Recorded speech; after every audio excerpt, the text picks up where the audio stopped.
Ayaw ipasok ng FedEx tong mga kahon na to dito sa loob dahil baka daw masira nila yung sahig. Never pa ako naka-receive ng delivery ng mga upuan and ganito pala sila i-package. Kasi parang ang laki talaga ng screen. Para siyang pelikula talaga. Sobrang daming basura. Ang weird nitong FedEx. Nandito lang naman ako maghapon sa bahay tapos wala akong na-receive na call. And sabi nila, hindi daw nila na-deliver kasi hindi gumagana yung buzzer code. Ang langis niya. Hiwalay ko lang tong pork at saka chicken kasi hindi ko masasandok yung chow mein. Ayaw i-deliver ng FedEx. Ayaw ipasok ng FedEx tong mga kahon na to dito sa loob dahil baka daw masira nila yung sahig. So ako na lang yung maghihila. Pero okay lang naman. Actually, magaan lang siya.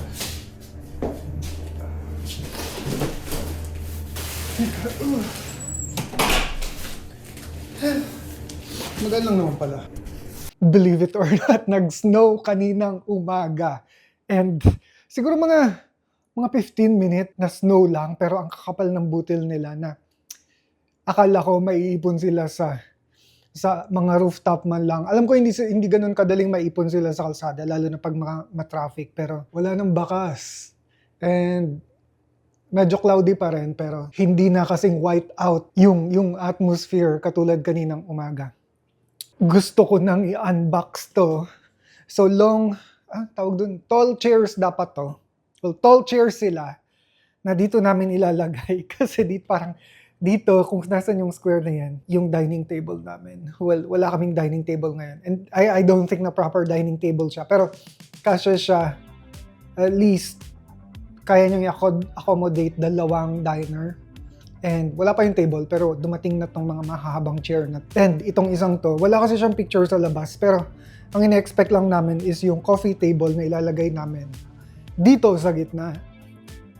Ito dapat, nandito siya sa pinaka dulo sa wall. Kaso nung nanonood kami ng TV dito, na-realize namin na parang, actually, mas maganda manood kapag medyo mas malapit siya. So, ngayon, pinagdidesisyon na namin kung dyan na lang siya ipupwesto. Kasi parang, maganda nga yung viewing sa TV pero ang awkward nung space dito sa likod. We don't know yet. And yung carpet kasi pina-adjust pa namin. So, I think next week pa yung dadating.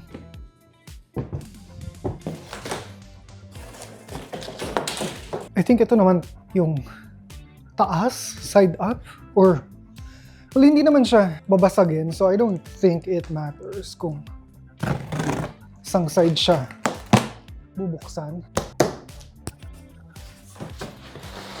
Oh, gosh. Oh my God. Okay.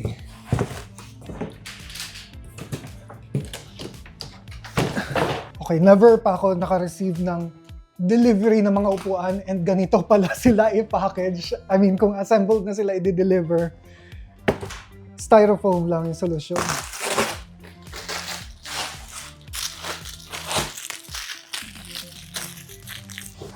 Oh, nice. Ano maganda? Mukha siyang maganda. So I think awkward siya na mahabang upuan kapag, I think awkward lang siya dahil walang lamesa. Pero kapag may lamesa na, pag dumating na yung lamesa, I think magiging okay naman siya. And siguro pwede rin siyang upuan na pag ganito. Yeah. It's great. It's great. It's great. It's great.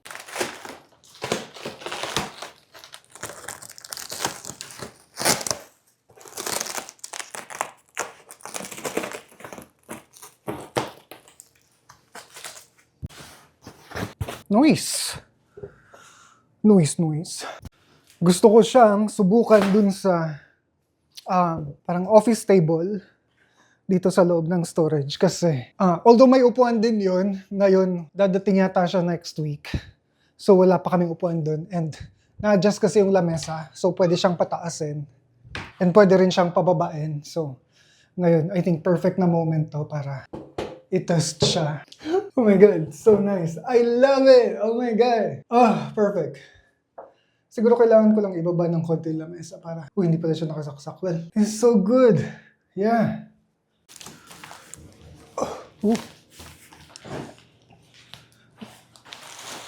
Dito ako sa coffee table, hindi masyadong confident dahil kailangan pa siyang i-assemble at hindi ako masyadong magaling pagdating sa, well, hindi naman pagdating sa assembling, pagdating lang sa pagsunod sa instruction.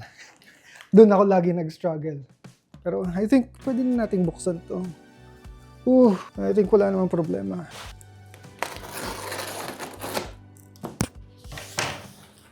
Okay, lapag natin. Okay. Sabi ko na. Tinayo ko kapag dumadating sila na sobrang daming pieces na. Actually, hindi ko sure kung may laman ba tong mga to. Ito may laman to. Ano to?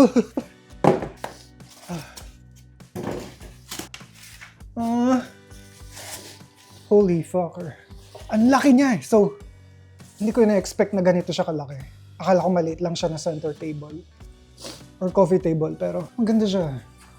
So, match yung kulay ng wood niya sa kulay ng wood nitong sofa at saka ng console at saka ng higaan. Actually, medyo reddish yung wood ng console, pero okay. So ngayon kailangan ko magbasa ng instruction. Okay, so simple lang naman pala siya. Ipapasok lang yung mga paa dun sa butas nitong lamesa. And feeling ko kaya ko siyang sundan nung ako lang mag-isa.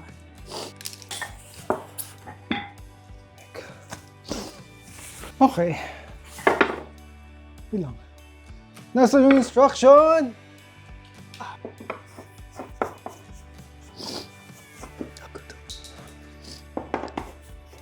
Okay, moment of truth. I think nagawa ko naman siya ng tama. Ang ganda. Oh my God. Wait lang. So, nandito dapat siya sa mark. Kung nasan yung triangle. It's perfect. And malaki pa yung space dito banda. I don't know. Actually, parang gusto ko rin i-move lang pag ganun yung sofa. Kasi kagabi nanood kami sa TV. Mas na-appreciate ko siya kapag halimbawa dito banda. Kasi parang ang laki talaga ng screen. So para siyang pelikula talaga. Pero I don't know. Meron akong feeling of guilt every time. Sobrang daming basura yung tinatapon namin kapag may mga dumadating kami na delivery or package. Or kapag may binibili lang kami in general. And I'm doing my best na i-segregate sila properly para yung mga recyclable, ma-recycle talaga, yung biodegradable, mag-decay talaga sila properly. Pero yung iba, diretso lang talaga sila sa landfill, which is really sad. And so ako personally, hindi ako masyadong palabili ng mga gamit kahit na sabihin natin sale. Kasi although yung mga gamit nagstay sa atin, lalo na kapag halimbawa matibay sila or high quality for many years, yung packaging niya, it's just trash. And trash, parang nakakasira siya sa environment. And so, well, a lot of times naman, kapag halimbawa minor lang or mga groceries lang yung pinapamili ko, gumagamit ako ng mga reusable bags na ganito. And pinipili ko rin yung mga produce na hindi nakabalot ng plastic. So, like halimbawa mga gulay, sila yung mga hindi naka-plastic para ilagay ko lang dito diretso. Ayun lang. I know. Ang weird nitong FedEx. Nandito lang naman ako maghapon sa bahay. Tapos, wala akong na-receive na call. And sabi nila, hindi daw nila na-deliver kasi hindi gumagana yung buzzer code. And I don't know. Kakain ako ngayon sa labas.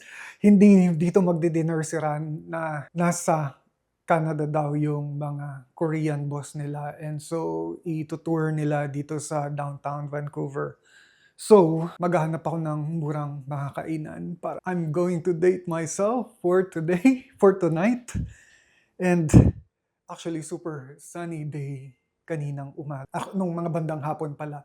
Pero nag-drop yung temperature to 2 degrees Celsius. Can you believe it? No, I can't believe it too. Pero plano ko kumain dun sa Chinese na parang karinderya dito sa may Davie Street. Mura lang yung pagkain dun. And sobrang oily ng chow mein nila, which is ganun yung chow mein na gusto ko. 0 degrees Celsius ang temperature natin tonight, which is crazy. Oh my God. Dapat pa spring na, pero napakalamig pa rin. Overall, maganda tong gabi na to. Although malamig, maliwanag yung sky, may mga stars at saka may moon. Which is bihira mangyari dito sa BC. Dahil laging maganda yung mga ilaw dito sa Robson Square. And ito yung, I think para to sa Lunar New Year. Nangangagat yung lamig, sobra, oh my God. Para ako nasa North Coast, parang feeling ko nasa terrace ako. Actually, pwede na ako mag-fresh slice, nakakamiss yung fresh slice. Pero anyways, mahaba pa naman to. Feeling ko marami pa ako makikitang okay. Pero yung pinaka first choice ko talaga is yung Chinese na karinderya. Hello. Can I please have the 2 toppings? Yeah, noodles.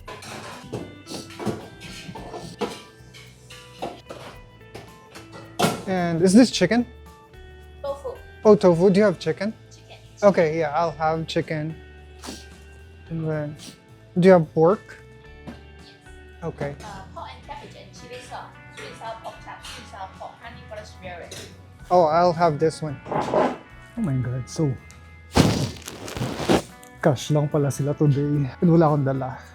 Actually, meron akong dalang $20 pero tinitipid-tipid ko kasi yun. Oh my God. Hindi na makita yung chow mein sa ilalim pero yeah, marami siyang chow mein. So, pork and chicken yung pinili kong topping. Ang langis niya. Ihiwalay ko lang tong pork at saka chicken kasi hindi ko masasandok yung chow mein kapag nasa ibabaw lang sila. Oh my God. Parang good for 2 lagi yung serving dito. Tingnan niyo naman yung mantika. Naubos ko na yung pancit pero ang dami ng meat and wala silang Coke. Gusto ko ng Coke. I think ayoko na. Take out ko na lang siya.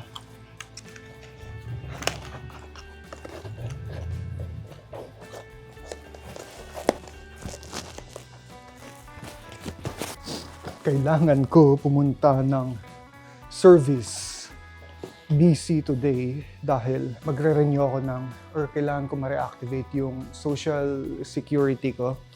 Nag-expire na kasi siya. And kailangan ko siya kasi tanggap na ako sa work. Yung pang-third na interview, hindi ko na mention dun sa nakaraan. Okay siya, hinire ako. Pero sobrang manual labor nung trabaho. And isasabay ko na rin yung renewal ng driver's license ko kasi pa-expire na rin yun. Okay, lagay lang natin to sa ref and oh my God, naiipon na naman yung mga leftovers namin. Good morning world, hindi ko na naman matapos tong vlog na to, oh my God. Pero, another day, maganda yung weather today, cloudy. As long as hindi umulan, maganda para sa akin. Nilalamig yung tenga ko. 1 degree Celsius today. Hindi nag-improve yung temperature from last night. Hindi ko sure kung ito ba yung tamang lugar kasi mukha siyang restaurant. Oh my God. Well, okay, hindi nga yun yung tamang lugar. Ibang office siya. So, dito tayo. Oh, may pila. Okay, hindi pa rin yun yung tamang renewyhan ng Social Security. Renewyhan daw yun ng passport. Oh my God. Oh, I think ito. Ito yung office. Well, mas okay kasi ang lala ng heater nila dito sa loob. Napakainit. Oh my God. And kanina medyo kinakabahan ako kasi niisip ko baka super crowded kasi gitna to ng downtown. Pero walang kapila-pila, which is really nice. Okay, tapos na ako dun sa Social Security and ang bilis ng mga pangyayari. Pero appreciate lang muna natin tong office nila. Napakaganda na para siyang hotel. So, yung area na to, dito pinaprocess yung passport and yun lang yung nakikita ko na medyo mahaba yung pila. The rest, walang pila. Sobrang bilis. Ngayon, kailangan ko nang i-renew yung driver's license ko kasi pa-expire na rin. Wala rin katao-tao dito sa loob ng tren. Hindi ko alam kung anong meron today, bakit walang tao. Sana walang walang pila, pero oh my God, medyo maraming tao. But hindi naman pala ganun kasama. Hindi naman siya puno and mabilis gumalaw yung mga tao. Okay, tapos na ako. Wala pang 10 minutes. Hiningi lang yung lumang driver's license, tapos pinicturean ako ng bago. Tapos good for 5 years na yung kasunod ko na driver's license. Yung una kasi parang good lang siya for 1 year. Ayun lang. Uwi. Oh my God, Jollibee! Ilang kanin to? 4 na rice? Oh, 3 rice. Okay, hindi ko maubos. I am so sorry, Jollibee. Madadagdag ka dito sa mga leftover. Hindi naman ganun karami. And I think, yun na lang rin muna for today. Hindi ko na alam kung ano yung context nitong vlog na to. Parang 3 araw na to. Pero ayun, thank you so much sa panonood. Kita-kits ulit next vlog.